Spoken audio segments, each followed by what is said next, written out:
Hey, sports porchers, it's your hockey Jesus, and I'm back with analysis of the Pittsburgh Penguins versus the Columbus Blue Jackets. Well, tonight, the Pittsburgh Penguins, of course, had to go in the extras to try and beat the Columbus Blue Jackets, and they were unsuccessful. The score was 4-3, but every single game they played against Columbus this year went into extras. They lost in a shootout. They win in overtime. They win in overtime and they lose in a shootout tonight.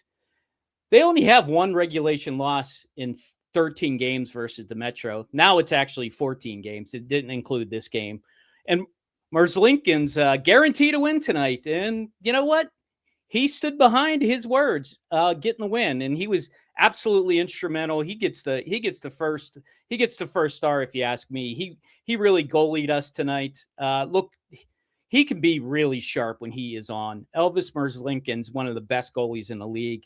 Uh, Columbus got a new coach and Rick Bowness, and now they're 3-0 with him. 2-1 and 6 points, but I digress. So the first period started out with, of course, an ex-Penguin scoring a goal. Zach Aston Reese got a gift, ended up right in front. Letang just missed it getting to the puck, but they score first, 1-0. Clifton got a goal, his first as a Pittsburgh Penguin. So he tied it up 1-1, and then Raquel, before the period ended, just got a sweet dish from Sid. I still have no idea how Raquel hit that out of the air. It was amazing to me. It was like on edge, and he just whacked it, and it went right in the goal. Just a great goal by Raquel, actually. Second period, Penguins had a power play in the second period. They had one in the first. It wasn't effective. The power play tonight was what killed the Pittsburgh Penguins. And on the second power play, would somebody tell Evgeny Malkin that a power play means you don't skate through four guys and shoot the puck? You set it up and you pass it around until you get a great shot. Oh, that first power play just drives me nuts sometimes, tonight especially. And then in the third period, when they were out there, they stayed on after a minute. I just, put on a second power play. Give them a chance. I just don't like that. And there's one more gripe that I got, but I'm going to save it for the end. Sheloff, I thought, had a weak effort on that Marchenko goal, but man, that guy's got a great shot. Marchenko tied it 2-2. And of course, another ex-Penguin, Danton Heinen, got the 3-2 lead goal. Looked like that was going to stand. That he got it towards the end of the second period. But the Pens come out flying in the third period, but they get really zero effort for all the skating that they were doing. Looked pretty good in the third period. Got a good start, but didn't really get anything for it. They got that power play. I thought that was going to be the winner, but Columbus, super aggressive on the power play. One of the worst penalty killing teams, along with Winnipeg. Go figure. The teams that are just terrible at the power play suddenly play aggressive against us, and they just shut our power play down. Tonight, the Pittsburgh Penguins were 0 for 3 on a power play, including that one in the third. Looked a little bit better on the third, I'll be honest with you. They finally did get out the second power play, but they only had like 20 seconds to set up. So not much going on there. And the Pittsburgh Penguins got the game-tying goal with the goalie pulled and Sidney Crosby with a patented chip shot. When Letang sees where Crosby is, kept it on the ice, he knew. He had to know as soon as he let go of that puck, Letang, that Sid was not going to miss there. And he did not. He did not disappoint. And he did bury it. And we go into overtime. Overtime still very, very entertaining. I'm not a fan of it, but I get the entertainment value of the 3-on-3. Pittsburgh Penguins had some point-blank shots, and Merzlikins said, nope, this is going to a shootout. And in a shootout, well, when you got a hot goalie like Merzlikins versus a goalie who just absolutely does not know how to stop the puck in a shootout, I think you already know it's a foregone conclusion about what it's going to look like in the end. And that's what happened. It did take extras. It did take a fourth shooter to do it.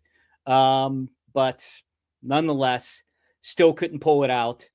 And the Pittsburgh Penguins lose 4-3 to Columbus. I'll be honest, the extra point to get against Columbus at this point benefits the Penguins because Columbus needs to jump above us in the standings. I'm not going to show you the standings, even though I probably could. But in the standings, Columbus only is trending towards 87 points on the year, and the Penguins are trending towards 96.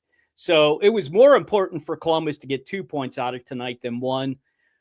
We'll take the loser point. And, that's about the only thing you could say good about this game. I'll, minus maybe pulling the goalie and getting that extra point. They got they got 4 out of the 6 points in these last 3 games. I told you these last 3 games were pretty important versus Tampa, versus Philly, versus Columbus. They get 2 loser points and a win versus Philadelphia. So, I mean, not terrible. I guess I'll take what they're given there. And that's really it. That's all I got for you tonight. One other thing I wanted to mention. I have a feeling that the Pittsburgh Penguins are losing a little bit of sight about what this season's supposed to be about. And let me explain. They have Chinnikov now on the second line with Gino. Okay, that's okay. But now they're playing with Kindle, Brazeau, and Mantha. Look, that's not how you develop Ben Kindle. The way you develop Ben Kindle is by bringing up younger talent to play with him, okay? Playing him with Mantha and Brazeau, it's a loser to me. It's an absolute loser to me. Hey, MK's in the house. Good seeing you again, MK. Thanks for stopping by the stream. Yeah, Chinnikov's been good. I agree with you. I hope to see more of Kindle, and that's where my rant's coming from, MK. I just think they need younger guys to skate with Kindle. When Kindle's not a fast skater, he's a playmaker. And when he's playing with 2 guys who are not fast skaters, now they can tip the puck. Mantha's got a good shot, but he's not fast enough to go down on a break with Kindle. I don't like what they're doing with Kindle right now. They need a younger guy to play with him. They need to bring somebody up. They need to trade somebody to make some space on this roster so they can do it. I mean, I get McGroarty's out with an injury. He'd be probably in if he wasn't. But that's my gripe for tonight. My gripe for tonight is Pittsburgh Penguins, please remember what this season is about. You have to develop your young players. And right now, I just feel like they went out to get Chinnikov to play with Gino. I know Gino's probably going to be here next year, but he's not the future. I get it. We're in a playoff spot. I understand all that stuff, but you really have to continue down the path of developing your players. And that's my gripe for tonight. Hopefully the Pittsburgh Penguins can get back to getting somebody on Kindle's line who he can skate with. Well, that's it for the home stretch for the Pittsburgh Penguins. Next 4 games are on the road. That's right. They're hitting the West Coast. They're heading Seattle. Weird that they're playing on Monday and they got a 5:00 game in Seattle. I know it's, I think it's like Martin Luther King Day or something on Saturday. So it's probably a matinee. Well, clearly it's a matinee out in Seattle. If it's a 5:00 start on the East Coast. And they're going to Seattle, Calgary, Edmonton, and Vancouver. Now, Seattle's playing pretty good, so that'll be a good challenge. They owe Calgary, so they got to get that revenge game against Calgary. Edmonton, who knows what team's going to show up? I'll be honest with you. Both Edmonton and Pittsburgh can be Jekyll and Hyde when they play each other like that against Edmonton. And then at Vancouver, Vancouver's one of the worst teams in the league. So to me, they got to get 2-4. I'll take 5 points out of 8 on the road. I'll settle for 4 if that's what we get.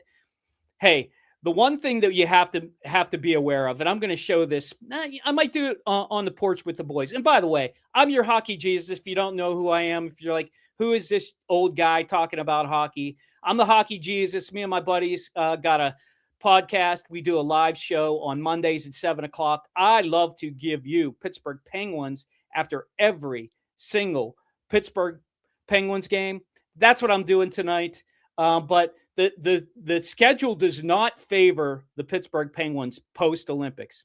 There are 10 games between now and the Olympics, they gotta make some hay. They gotta win some of these games. They're playing like Chicago and the Rangers and Ottawa. They have to win most of these games if they want to be in a good place, because after the Olympics, oh my, it's a murderer's row. We got to play. We got to play Carolina a couple times. We got to go to Colorado. It's going to be rough. So buckle up and stop by right here on the porch. I'm your hockey Jesus. I'll catch you Monday. Oh my goodness, how am I going to do that? I'm going to be doing a show with the boys as the Penguins game's going on. Got to figure that out. All right. Enjoy your hockey. I'll catch you in the next one.